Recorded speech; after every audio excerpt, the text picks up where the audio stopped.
Hello, Internet, and welcome once again to the Free-to-Play Cast, brought to you by MMOBomb.com, your home for all things free-to-play related. This is episode 152. I'm Mike Byrne, aka Magicman, your host as always, and we've got a ton of shit to get through today. And I know that my co-hosts are just chomping at the bit here to finally go in-depth on a certain topic. But first, let's introduce them.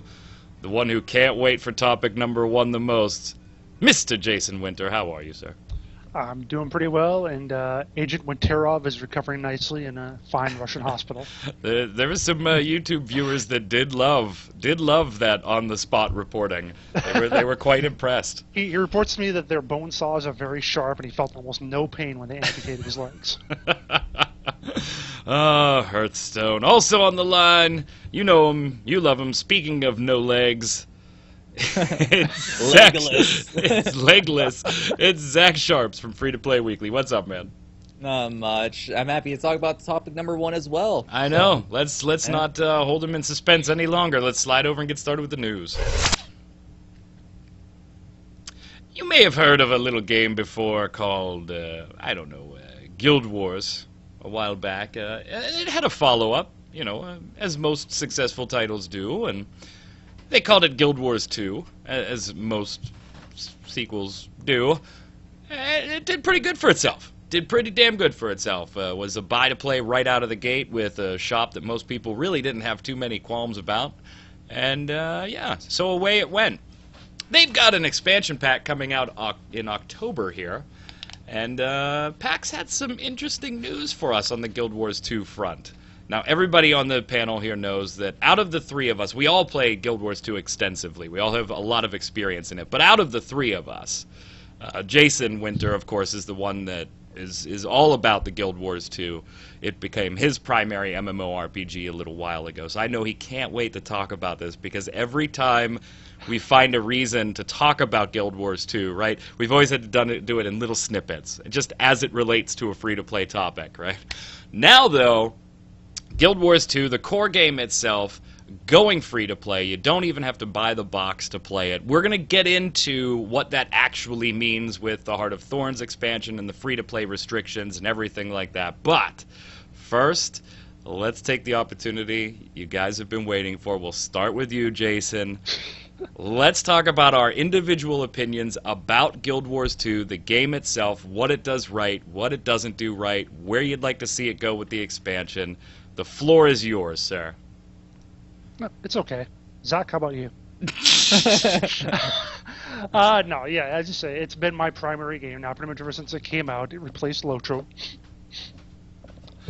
But yeah, I've been playing it for pretty much since it came out 3 years. I've got like 2,500 hours or something in it. I only have one legendary weapon so far. I'm still working on another, but that's going to come. But yeah, generally what it does well, and their kind of their core philosophy is, really doing a lot to encourage you to play with other people, as opposed to trying to be exclusionary. Try to make it like, you have to have this much gear to get into the raids or whatever. And so, although raids are another topic entirely that maybe we'll talk about at some later point. But they do a lot of that through their open world content, a lot of it through their open world dynamic events. World versus World is their PvP open world thing. They really are very inclusive about it, and give you the opportunity to jump into that sort of stuff whenever you want. They don't do a gear grind in sense of getting stats. You don't have to keep grinding out for the next tier and the next tier and the next tier of gear. Getting the best stat gear is little difficult now. They put in Ascended materials a while back. So that takes a little time, but you can get it in a lot of different ways. It's not like you have to run this raid over and over and over.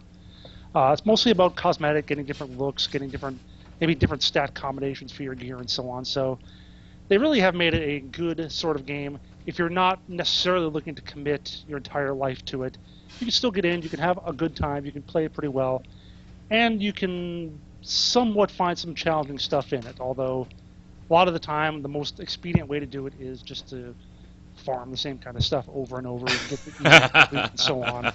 That is something of a weakness of it. They do have some issue with developing the really good kind of end-game content that people are used to in a lot of games. It's really good, challenging stuff that gets you super awesome rewards, and I kind of understand part of the reason for that. They don't want to make it so that it's so exclusive that only the best of the best can get it. They want it to be inclusive, but that certainly has been a pretty big criticism of the game during its time. I think that's definitely fair, and it's a point I'm going to elaborate on in a second, because as we talk this through a little bit, that was ultimately kind of why I fell out of Guild Wars 2, and it just became that, well, okay, my game, whatever I happen to be playing at that point, isn't having its next update for a month, and I'm as far as I'm pretty much going to get until that update, so I'll go play Guild Wars 2 for a little while. It never kind of breached the "this is my game" point for me. It was always the fallback game. What about you, Zach, before we get into some of that stuff? Well, lately it's been becoming more and more of my game, because one of the things that I really did not like about Guild Wars 2 when it initially released, and the reason why I ended up quitting it, is because it wasn't as really refined in their vision as they wanted it to be as it is now. And one of the things that really irked me about it, and one thing that really irks me whenever I see it being promoted as a feature in other MMOs, is the no Trinity. Now, what that causes is chaos and groups a lot of the times. At least at the beginning of Guild Wars 2 it did. It definitely did off the yeah. beginning, because everybody was not used to that. So Exactly. I think that's fair to say off the beginning, it definitely caused confusion there. And then as they refined it more, as they adjusted difficulty for dungeons and made it so things were refined as they should be, the dungeon experience has improved drastically. To the point where instead of corpse running a dungeon, you now can actually progress through it without a single wipe. And it's not that the dungeons aren't difficult still, it's because they essentially made it so things that normally would like one-shot you or knock you down or cause a lot of chaos in the group, they sort of refined it so it's more either noticeable or not as, I guess you could say, damaging to your party. So it's a little bit nerfed, but it's not as nerfed as like a standard MMO would, like with like World of Warcraft, when they completely just nerf shit across the board for no reason. But other than that, Guild Wars 2 it's a great game. It's very dynamic. There's a lot of stuff to do in it. You want to explore the map in this type of game because there's so many reasons to. For example, I forget what zone it was. It's a 75-ish zone. I was swimming underwater, just exploring the underwater aspect of the zone because it was so interesting and so beautiful as well.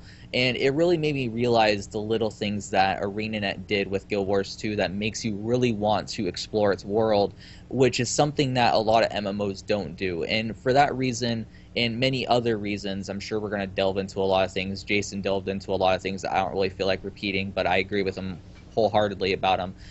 It went from a good MMO when it initially released to a great MMO as it currently stands now. All right. I agree with almost everything that's being said here. There are its little quirks and shit that get under my skin big time, though. Initially, the dungeons were one, and I don't think any of us are going to disagree that it was kind of a cluster when everybody first started playing Guild Wars. I remember running my first dungeon and going, I have no clue what the hell any of these people are doing, and we're on TeamSpeak, and it's just a cluster of everybody running. And with some more refinement and dedication, I agree. The dungeon stuff has become better and more accessible and a little easier to manage what's going on without having that whole tank healer DPS trinity thing. Now, I'm a PvE guy, so I don't take part in World v World. I just don't do it. It doesn't interest me at all to go and do it. Even having it in the daily thing has no interest for me to go and do it. So it's all about PvE for me in Guild Wars 2. Let's go through some of my gripes. And Jason, I'm going to put my gripes out there because I have less experience than you, so maybe there's a chance some of these gripes are just chalk it up to my inexperience. I'll right? tell you exactly how you're playing wrong. Yeah. Right. Now, I have had a level 80 character, so I'm not like total noob here. But How long this ago, is by the way? that was the 80 character I deleted when I was transferring worlds to go to Gamebreaker Nation. So that would have probably been about a year ago when I played level 80 content. And then since then, it's been leveling stuff. The combat, while I enjoy it, there is a little bit of a lack of impact. I have to agree with some of that I see, and it's not anywhere near the extent of like the Secret World, where you just feel like abilities are going off and an animation happens, but it can get a little floaty at times, depending on your class, in my opinion. The second big thing that I really don't know how I feel on this one, and it's a pretty divisive topic when it comes to Guild Wars 2 anyway, for the entire player base is the whole living story mentality, right? And that we're going to update it every couple of weeks, but then that content is gone and the new content comes, and away you go. It always felt like, shit, if I'm not playing this at all the time, I'm going to miss so many things. And I like the lore and the progression of the world. And with that whole mentality, it was kind of a turnoff for me from the PvE side, unless it was going to become my number one MMO. Okay, well, first of all, talk about the combat. I mean, yeah, you're right. It doesn't necessarily carry weight. I mean, it's a tab targeting game. You know, Right. It can be a tab targeting game. Well, you're your silly mods or whatever, but most people don't use that crap. But yeah, I mean, mostly it's a tab targeting game with a little bit of actiony kind of feel to it. So I mean, yeah, you're gonna swing a sword. It's gonna go like this, whether there's a guy in front of you or not. So I mean, you're not gonna get like blood splatters and people cleft in half or anything like that. So I don't know. I've never had a problem with that in terms of just comparing it to other usual tab targeting games. The combat, some people love it, some people hate it. You know, and there's hardly any way around that. It's not like it's going to change drastically with any patches or whatever. So Right. you like it or you don't. There's not much you can do about it. And I'm okay with it enough that it doesn't bother me to play. Sure. But when I compare it to other things, to me, there's just better combat out there. Now, things that have changed, and this is why I asked you about when you played your character, it must have been a little over a year ago, because with Season 1 of the Living Story, they did exactly what you did. They had the 2-week updates. Right. Usually it'd be 2 cycles. You'd have something that comes in, that sticks for 2 weeks. They do another thing kind of related to it, sticks for another 2 weeks. That first part sticks around, so it's there for like a month. And then after that month, both of those go away. They go to the next thing. They don't do that now. Now with Season 2 of Living Story, they did put in the updates that came along every 2 weeks for a while, with a little break in between like parts 4 and 5. But those are still in the game. You can still access those. However, what it is, both of those introduce a couple of new zones, which you can go into and you can do new stuff in there. Really good level 80 zones. They have a lot of like ongoing dynamic event stuff going on. Very different experience from a lot of the other zones, and it's more like what they're going to do in the expansion. So you can do those zones anytime. You can do them now as a free player if you got in there. Ah, all right. But one thing they do have, though, with those Living Story story updates, they were kind of like a series of like 3 or 4 little story bits, kind of like the personal story that you're probably used to. If you logged in while those were active during that 2-week period, you got them for free forever. If you did not log in, you have to buy those episodes from the cash shop. When they're, I think, 200 gems per, so the equivalent of like $2.50. If you wanted all 8 parts of it, it would cost you $20 worth of gems. You don't need them. They're like I said, they're like personal story. They give you a little bit of story stuff, a little bit of a reward after, but you can do them anytime you want. So I do have the ability now then, and thank you because I totally missed this then, I do have the ability to go and re-experience that stuff that I maybe didn't have time to go and do because I was doing some other MMO at the time. Right, just the Season 2 stuff. The Season 1 stuff you're talking about, that's it's gone. They're talking about finding ways to put it back in somehow, but... You know, I think it's hard, though, because didn't some of those actually change the landscape of certain places of the world? Yeah, I mean, some of them were like a few dungeons or something like that, and there was like a big event in one of the zones that was a lot of fun, that a lot of people liked. So they still have the space there for that, so they could probably work that back in somehow if they really wanted. But some of it would work, some of it wouldn't. So, Zach, what do you think? Yeah, I just want to touch on the combat a little bit. Now, the thing with the combat is a lot of people that have complained about it have either said what you said, that it doesn't feel weighted, which I don't really agree with as someone who plays a thief, but if you're looking at my ranger, I think that's what it's called, then that's something I would agree with. It doesn't really feel as impactful as my thief does. But one thing that I really didn't like about Guild Wars 2 in terms of its combat was the lack of diversity in skills. There's not enough diversity, there's not enough variation in terms of what you're going to be doing, and really the only thing that changes when it comes to specs is the rotation and maybe like one skill and then your alternate abilities that sometimes you just use in order to spam. But when I come into PvP, for example, I really kind of want more skills available. Like I would really like when I go play a new MMO, I don't like being limited to maybe 8 or however many skills. I want to have as many skills as I want to have, and that's one of the things that's always bothered me about the combat overall, is the simplicity of it. But it's also one of the good things about it from a new player perspective and also accessibility perspective, because people can learn it a lot better than like a World of Warcraft or any other theme park tab targeting style game. And then also the modability, I guess you could say, of Guild Wars 2. Not in a hacking way, but like with auto hotkey, which is what I use for my combat mod, essentially turning the game into an action MMO. And it uses a lot of stuff that's already in the game. You can literally turn on a lot of settings and then hold down right click, and then you're basically playing an action MMO at that point, where you press left click to attack, you can press shift to dodge, whatever you want to do. It's available within Guild Wars 2, and I really like that customizability, because for me, the reason why I really like Guild Wars 2's combat is when I turn on that action combat mod, which is, like I said, just like basically taping a little crosshair on my screen essentially and holding down my right click, which is something that I could easily do without if I needed to, if it was like a bannable offense, which they've been in the gray zone about that. It's something that really makes the game's combat feel a lot better, and in PvP, it's a little less accurate, which is why it's not cheating, but it's still a lot more enjoyable for me. And PvP, the structured PvP is very important for me within Guild Wars 2. I love it to death. I do it often, and I play really well within it. I don't really like the world versus world, though. I really don't. It's way too chaotic. It's way too zergy, and it's not like the Elder Scrolls Online, for example, makes it have a little bit more room for 1v1ing and stuff like that, and small groups going against each other. I think because of how large their map is compared to maybe a World vs. World vs. World.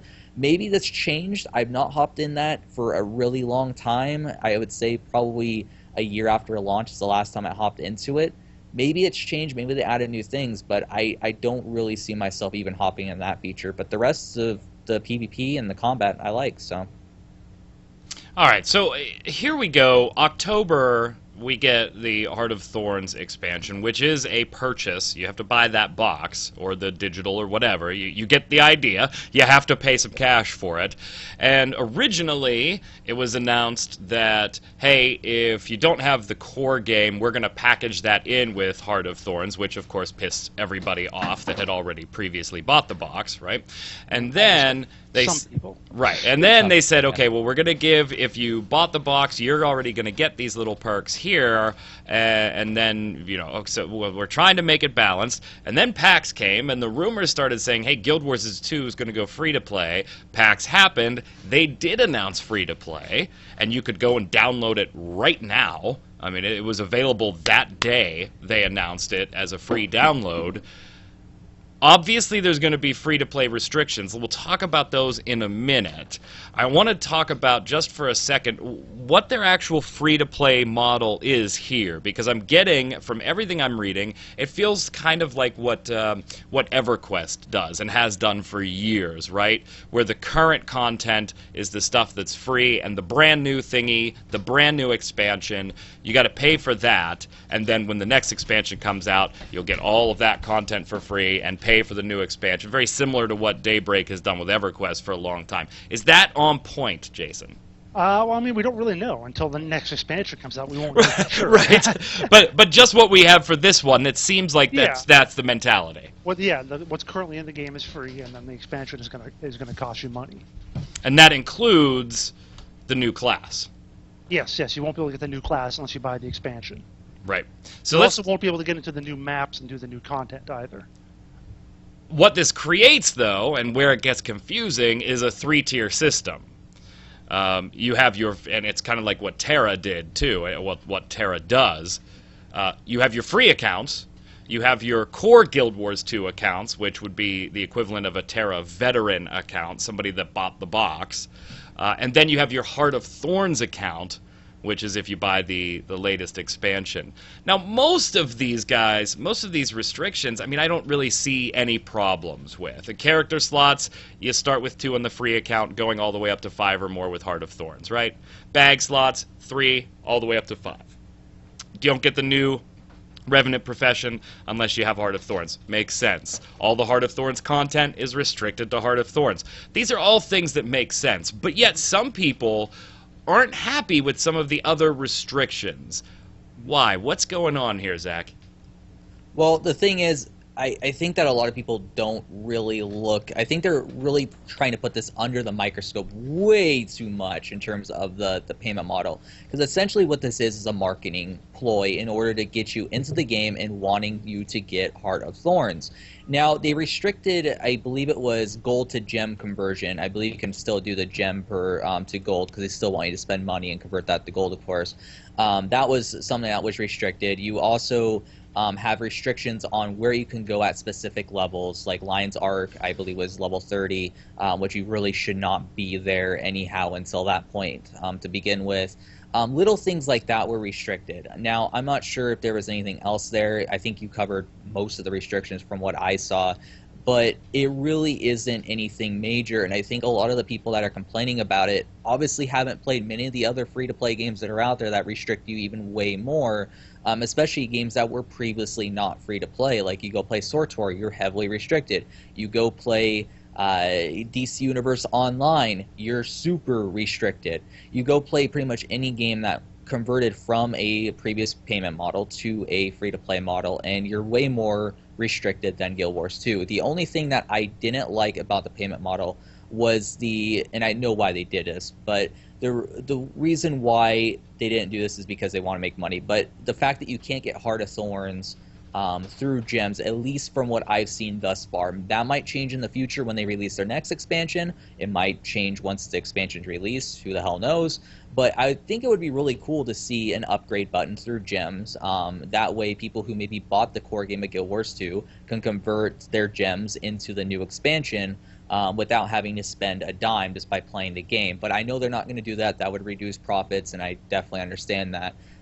But yeah, that's pretty much it. Jason, let me ask you this, then. Is the game really free to play? Like, in the sense that we think of most free-to-play MMORPGs here.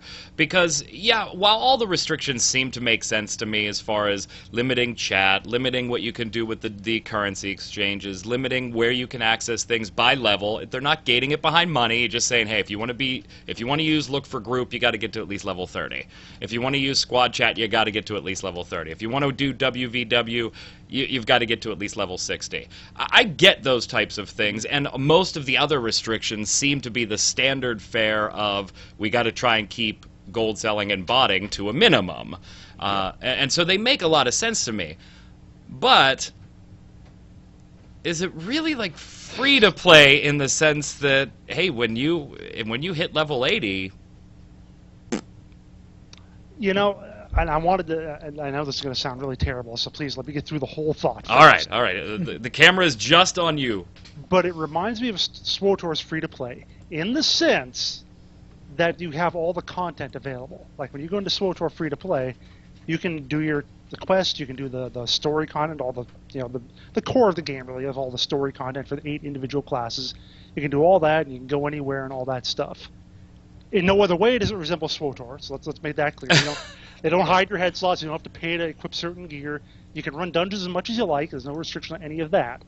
So, to me, yeah, it really does seem free to play. You have pretty much the whole game. You basically have what I have right now in terms of what I can, right now I can go into any zone. I can go to level 80. I can go down the new zones, do stuff there.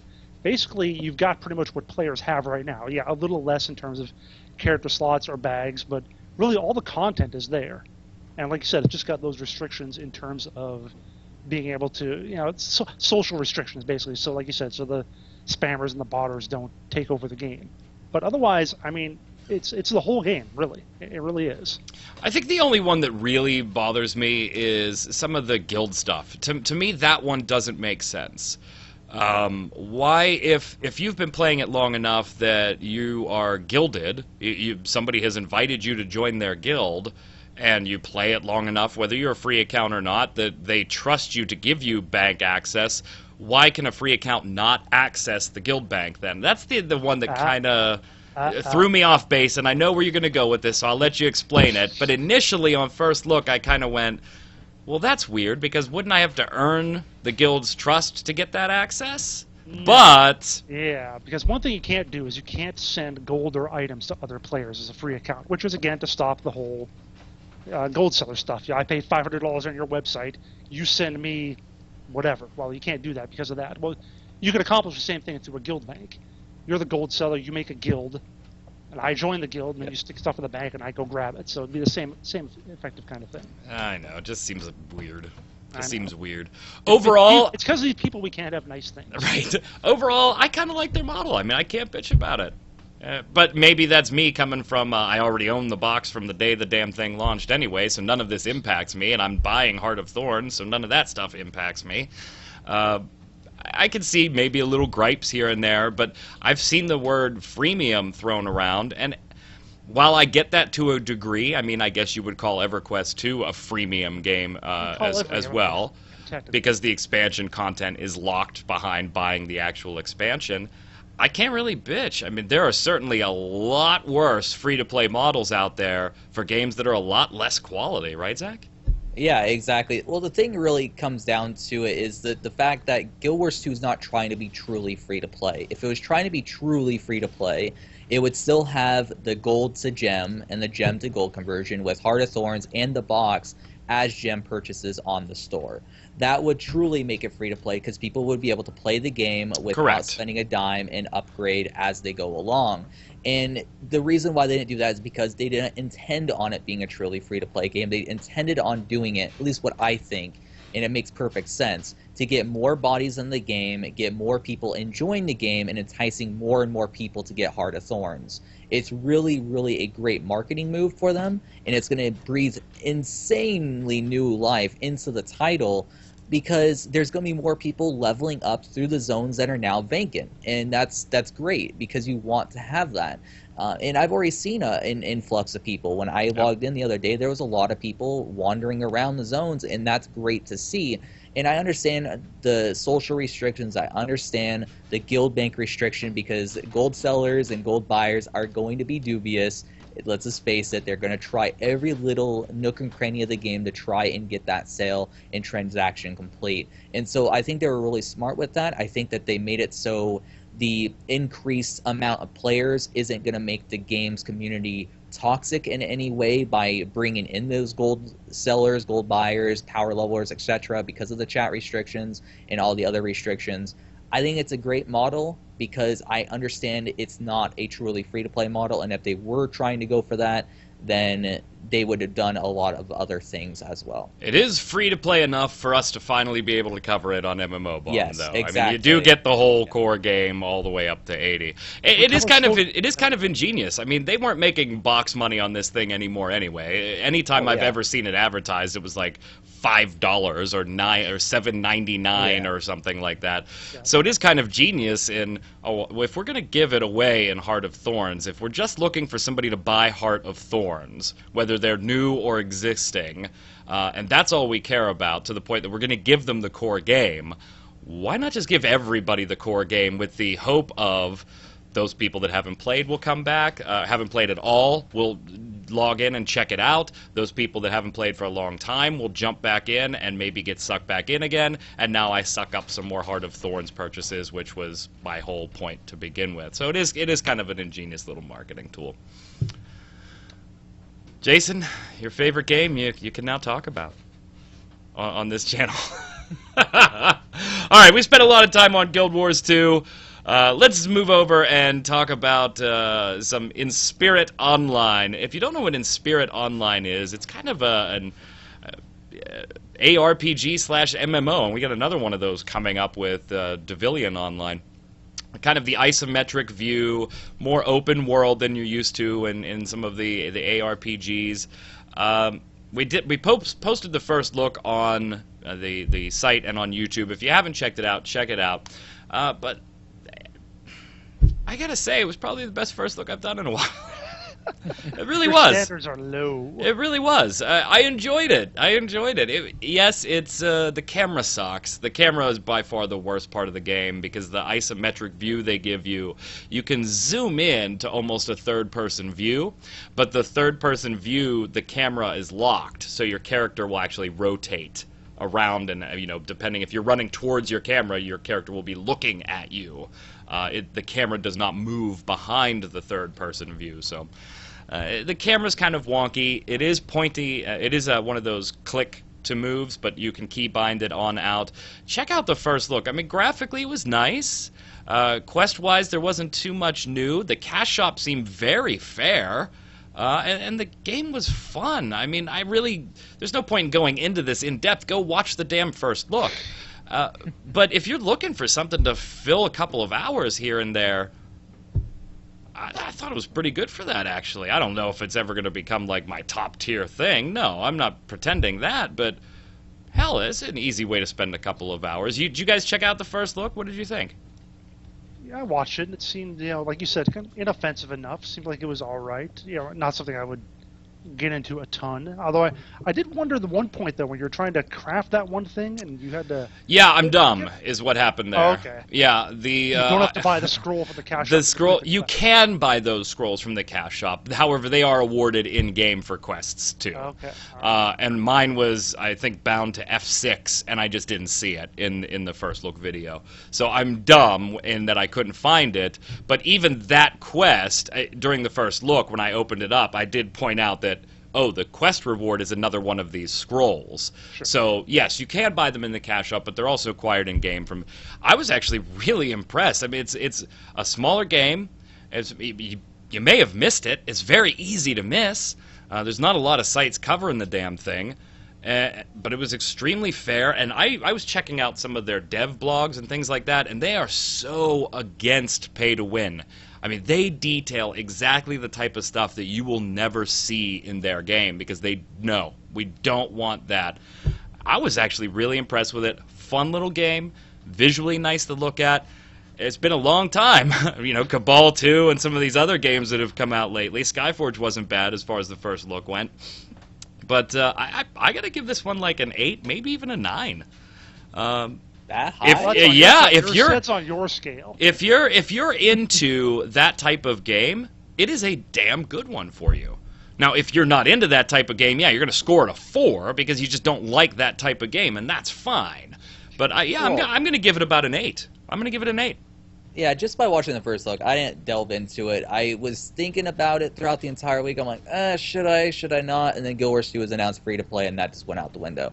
But the thing was, when it came down to it, when I was watching it, it did look good. Like, I wouldn't say it's like a 4. I would say, like, just by looking at it, I would probably say, it's probably going to range from about like probably a 6.5 to a 7-ish. Like, it's average. Yeah, see, to me, this is a step or two above average, particularly on the cash shop front. But is that because he played so much trash? It may be.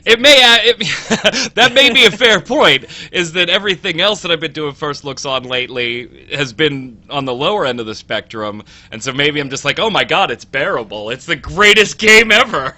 But no, I think an 8 is fair. I'm going to hold solid on my 8. I think that's very fair. If you like ARPGs, you want to see something with a little more MMO flavor in it, and particularly if you like Legend of Mana from back then, it's got that same kind of art vibe in some areas. It's a step above average for me, and I use that whole Game Informer 1 through 10, 7 being an average game. I'm going to give it a step above average, an 8. I mean, I guess that's fine. I mean, he's like, you're nuts. Like I said, I still haven't tried it out myself, so I can't completely say it is or isn't an 8 or anything like that. I'm just saying, just off of my first impressions looking at it, it just looks like an average title to me, what we should expect from developers at the very least. And that's my really point. The sad that's thing. Kind of my point. We don't get that. Yeah, it's what we should expect, and we don't. 3, and then make this one a 6. But our ratings are getting so skewed because of all these crap games coming out. So we got a ton of first looks coming up too. I'm hoping we got Jason's doing a Guild Wars 2 first look. I'm going to be doing the WildStar one. I'm going to be doing one for Otherworld. We still got to get the Repopulation. We've got a ton of first looks coming up. It's going to be a busy month or two. By the way, on the WildStar front, that's got to be free to play by the end of September, right? Just based on schedule now, I would assume, with the Heart of Thorns coming out from yeah. NCSoft in October, unless they're going to wait until November for WildStar free to play. But I don't see that. Yeah, of course, Guild Wars 2 might not be under NCSoft's banner for much longer. So that's true too. I still think it's going to be under that banner long enough to hit Heart of Thorns. Yeah. They're not going to coordinating with WildStar. Yeah, they're going to. There's no way NCSoft's coughing up the expansion money. All right, so yeah, all right, fine. I'm nuts. It's an 8, guys. If you like that type of game, go check it out. It's definitely worth your time. Finally, today, before we move over to the bombs, let's talk a little bit about Trion Worlds and their adventures in PAX. We got some information from PAX about the Devilian Founders PAX. That game goes into alpha the day you're watching this, September 3rd. We're recording on September 2nd, so alpha will be live probably by the time you are watching this. They did release their Founders Packs, though, for Devilian Online at wonderful price points. Silver being $50, gold $100, obsidian $150. I gotta ask the logical question: who in their right mind buys these after the fiasco that was Arcage? You'd think they show just a little bit of presence, a little bit of awareness, and maybe just have slightly less expensive, like maybe 20, 50, 70 or something, maybe. Yeah, I was a bit stunned at the pricing, because that was the Arcage pricing, if I remember correctly. It was the 50, top, 100. top one was 150, I think. Yeah, that's what I'm talking about with the cap. They're probably looking at the fact that they made so much money with Arcage and like, hey, let's try again. I'm sorry. As much as excited as you may or may not be for Devilian Online, I think if you buy a Founders Pack for this game after watching what happened with Arcage, there's something a little wrong up here. The only way I can justify this, the only way in my brain trying to figure out how could I justify this price, is if I had actually played Devilian Online overseas for a long period of time, loved the game, and I knew what I was going to get. But even then, so much of Arcage's woes came from not just the developers and the game itself, but from snafus on the publishing side and the cash shop and the discounts and stuff like that I just can't access. I can't justify even buying the $50 one for this. People played Arcage in the alpha for a couple months over here too, and see how that turned out with the 10% discount or not a discount, land grab. The thing is with Arcage, a lot of people said the alpha was the best part of the game. Yeah. Like, a lot of my friends who quit the game, they're like, wow, if it would have stayed in alpha, and we probably would still be playing it. But then everything after the alpha just threw it completely out the window for them, and so I just don't get it. In their FAQ, of course, these founder packs come with access and in-game stuff, but of course it comes with patron status again. Patrons, and this is from their FAQ, patron status grants all sorts of game boost benefits and more. We'll be sharing in-depth details about patron status as we approach launch. What makes you think... Not if you want my money. Yeah, right? What makes you think that I'm going to sit there and wait for you to tell me what that includes when you told me what it was going to include in Arcage and couldn't deliver some of those items, a.k.a. the store discounts and the things like that? I don't know, man. Trion, I freaking love you as a company. I really do. And I like most of your products, but sometimes they just seem so out of touch. Zach, am I out of my mind? You're not. I honestly wouldn't even say that I love Trion anymore. I used to love Trion. I love the old Trion, the Rift Trion, when they first initially sort of broke through as a new company that is really going to push quality. And then after Rift, they just sort of threw all that philosophy out the freaking window, especially when it comes to publishing. They pick up a game in Devilian that is now not even existent in other places, or is not going to be existent in other places because their servers are shutting down in Korea and whatnot. And then they also have, what was it, End of Nations or whatever, like the MMO RTS that they were going to do that never actually came out. Remember then Warface was on their site for and like 2 months and then yeah. just mysteriously disappeared? exactly, and then that I as played well. Warface at PAX, Yeah. at the Trion booth. Yep. Yeah, and then also Arcade as well, where a lot of the people who really enjoyed that game said that the alpha was amazing, and then after that, once all the other things that they didn't like about the game came into effect and stuff wasn't delivered, people ended up leaving that game. And sure, there still might be people that are playing it, but when you have a server evolution that comes out that's some sort of marketing ploy to get people back in your game, I guess, that shows that the game is obviously declining. Well, that's not really a population. marketing ploy. That's just a server merger with a different name. That's a Speaking of marketing ploy, though, other right? things though, Trion went ahead and announced a brand new game. Hot on the heels of Trove in Atlas Reactor, a team-based shooter strategy game, tactical turn-based type thing where everybody's taking turns at the same time. We don't have a lot on it. What were your initial thoughts, Jason? I actually kind of like it. I did too. Well, and the Damn it! Damn it! Well, but no, but it's safe because Trion as developer equals good. Trion as publisher equals bad. That's just my philosophy in general. And since they're making this game, I think it looks pretty good. It reminds me of Robo Rally.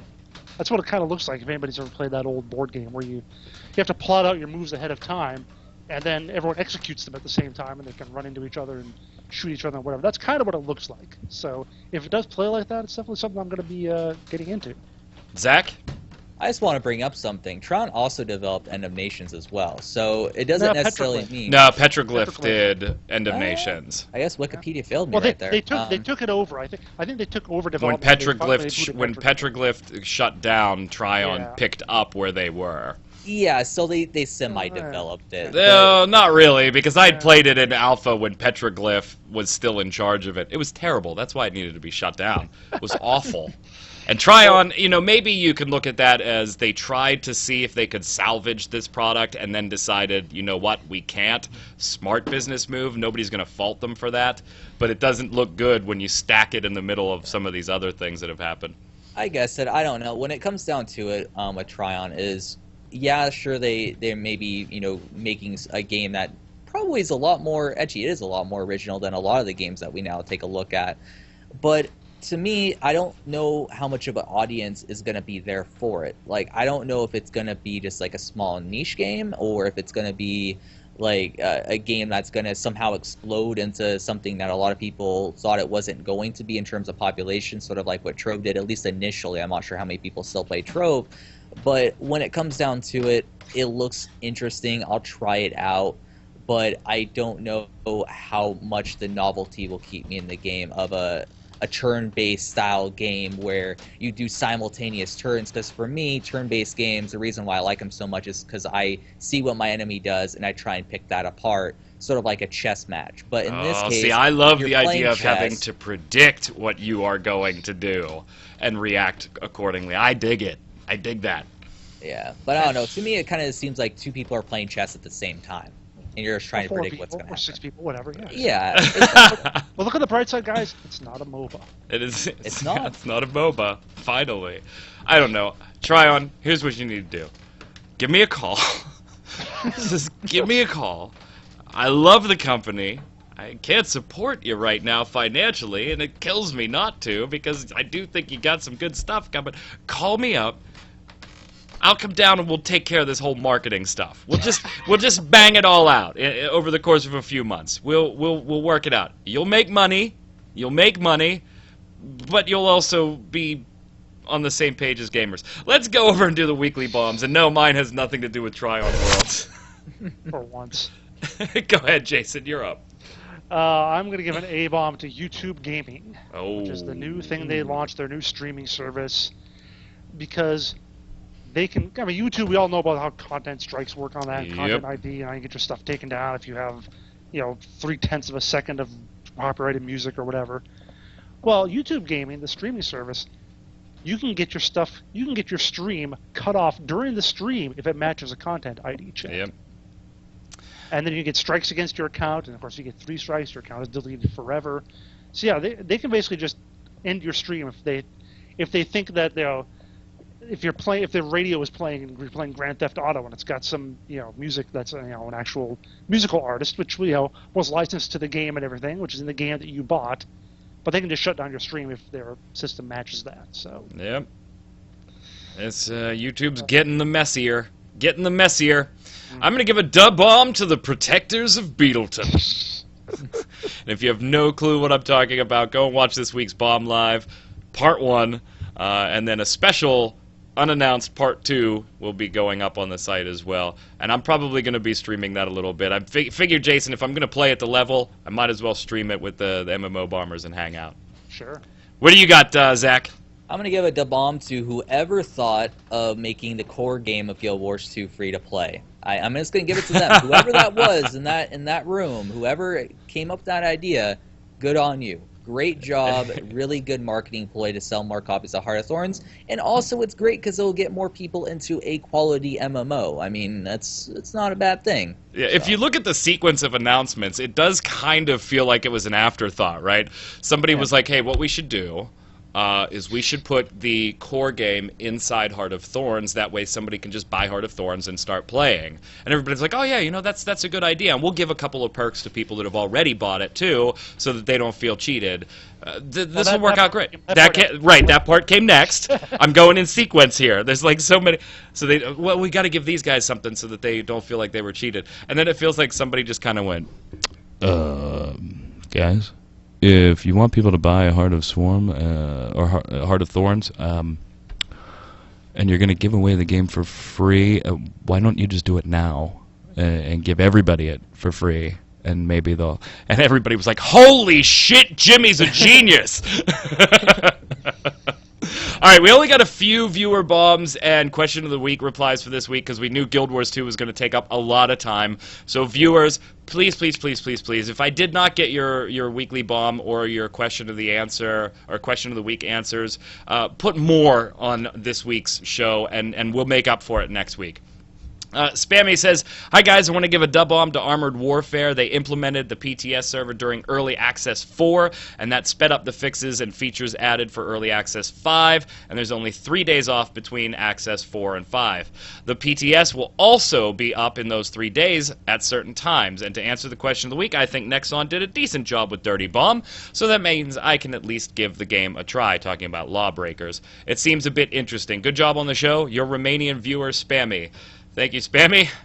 Apparently, we only have one Romanian viewer. It's Spammy. So shout out to Romania. Go ahead, Jason. This next one's all you. If you're from Romania, though, leave a note. We'd like to hear about it. We do. We used to call out all the countries years ago on the Free-to-Play cast. If you put your country in there, we used to call it out and give a shout out to the country. Okay.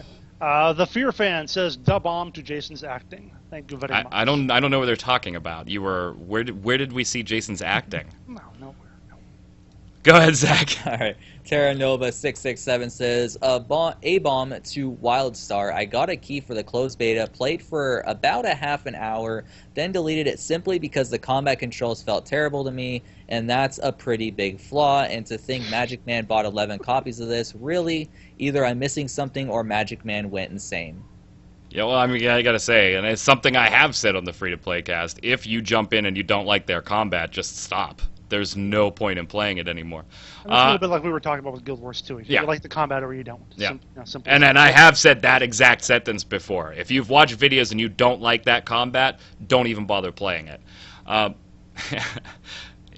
insane, definitely insane, but my love for the game or lack thereof has no impact on why I bought 11 copies of the game. That was simply a random item thing inside the game that I really wanted the mounts for.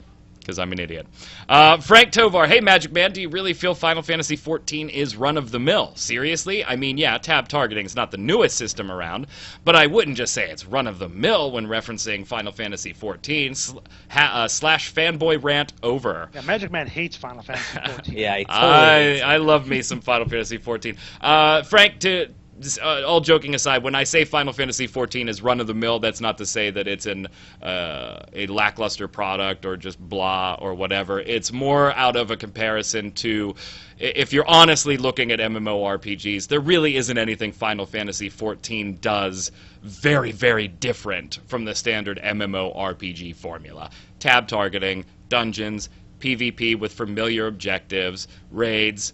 I actually think that they could do a little more with their raids, but that's a different topic for a different time. Skill-based rotation, cookie-cutter builds, all of that type of stuff is what I'm saying is run-of-the-mill. It's very standard, very safe MMORPG stuff. If you thought it was run-of-the-mill lackluster, he'd only give it like a 9 out of 10. Right. I think they do it very, very, very well. Very well. Oh, yeah. But as far as the overall picture, it is stuff you've seen before, and that's what I mean by run-of-the-mill.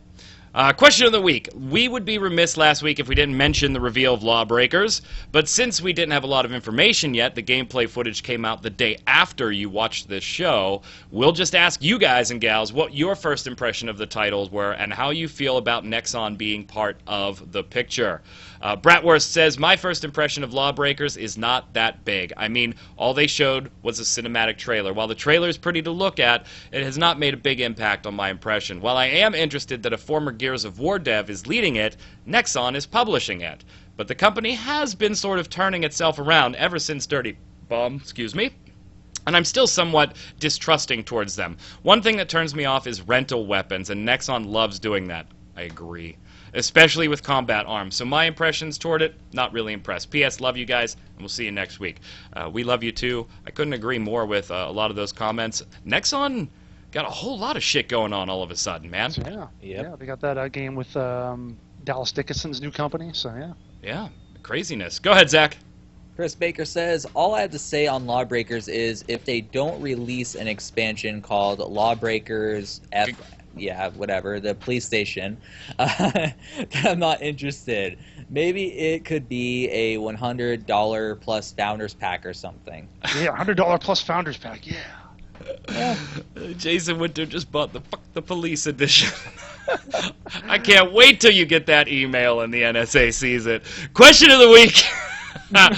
What are your thoughts on the Guild Wars free-to-play model / restrictions? Put your thoughts in the comments below. We'll read them on next week's show. Don't forget your weekly dub-bombs, A-bombs. Dub-bomb for something good, A-bomb for something bad in the world of MMORPGs. And if you've got a question for me or for the hosts here that you want us all to answer, doesn't even matter if it's gaming related, put it down there too. We'll put it on the show. Until next week, Zach, where can everybody follow you? LugoGaming.com for basically everything that I do, and yeah, just click the YouTube button, participate in my giveaway. Just saying. But other than that, Twitter at Zach Sharps. Mr. Winter. All right, I'm on the Twitter at Winter Informal. I stream at twitch.tv/JasonWinter, and this is new this week, and the timing was not planned like this, but it just works out perfectly. My girlfriend has started a new Etsy shop, etsy.com/shop/Dream Alley. Or just search for Dream Alley, one word, in the Etsy store. And it's got cute little Guild Wars 2 charms that she's trying to sell. So definitely check that out if you're interested in a little token. Did you just plug your girlfriend's Etsy? I totally just plugged my My God, man, what is this show becoming? Hey, you say plug our stuff. I'm plugging some stuff. I'm Mike Byrne, a.k.a. Magic Man. You can follow me on Twitter right there, at MagicMan1, where occasionally I will tweet at your face, MAGICKMANN1. Or, of course, come on over to MMOBomb.com. Check out all the videos, contests, giveaways, and other articles we've got there. And until next time, gang, stay safe, and we'll see you out on the servers.